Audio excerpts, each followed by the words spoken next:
Robert आत्महत्या का पहला मामला अत्यधिक काम से परेशान दक्षिण कोरियाई ड्राइड ने खुद को सीढ़ियों से नीचे फेंका।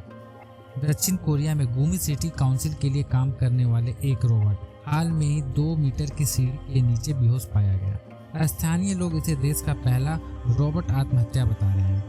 डेली मेल के अनुसार यह घटना 20 जून को शाम 4 बजे के आसपास हुई। जिन लोगों ने रोबोट को अपनी जान लेने से कुछ मिनट पहले देखा था, उन्होंने बताया कि रोबोट, जिसे रोबोट सुपरवाइजर कहा जाता है, अजीब तरह से व्यवहार कर रहा था और एक जगह पर चक्कर लगा रहा था। यह इमारत की पहली और दूसरी मंजिल के बीच की सीढ़ी में बिखरा हुआ पाया गया। रिपोर्ट के अनुसार यह अब तक की पहली रोबोट आत्महत्या थी। इस घटना का सटीक कारण अभी तक अज्ञात है और इसकी जांच की जा रही है। अधिकारियों के अनुसार टुकड़े एकत्र कर लिए गए हैं और कंपनी द्वारा उनका विश्लेषण किया जाएगा।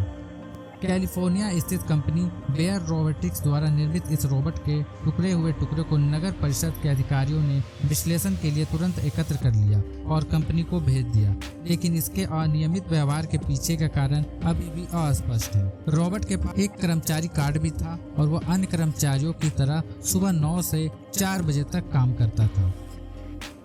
लेकिन अधिकांश रोबोट जो एक ही मंजिल तक सीमित होते हैं के विपरीत आसानी से मंजिलों के बीच नेविगेशन कर सकता था और बिना किसी बाहरी सहायता के लिफ्ट को भी बुला सकता था। भूमि शहर के एक अधिकारी के अनुसार रोबोट रोजाना दस्तावेजों की डिलीवरी, शहर के प्रचार प्रसार में मदद करता था और निवासियों को सूचना पहुंचाता था और आधिकारिक तौर पर सिटी हॉल का हिस्सा था।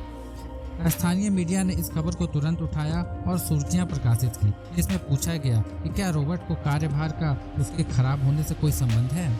पिछले साल अगस्त में नियुक्त किए गए रोबोट सुपरवाइजर शहर में इस्तेमाल होने वाला अपनी तरह का पहला रोबोट था। इंटरनेशनल फाउंडेशन ऑफ रोबोटिक्स का कहना है कि दक्षिण कोरिया में रोबोट घनत्व दुनिया में सबसे ज्यादा है, जहाँ 10 मानव कर्मचारियों के लिए एक औद्योगिक रोबोट है। यह पहली बार नहीं है जब किसी रोबोट की असामयिक मृत्यु हुई हो। 2007 में वाशिंगटन डीसी में काम करने वाले स्टीव नाम के एक सुरक्षा रोबोट ने कथित तौर पर एक फुवारे में डूबकर आत्महत्या कर ली थी। हालांकि बाद में पता चला कि दुर्घटना ढीली ईंट की सतह पर फिसलने के कारण हुई थी, जिसके कारण रोबोट 4 मंजिल नीचे फुवारे में गिर गया था।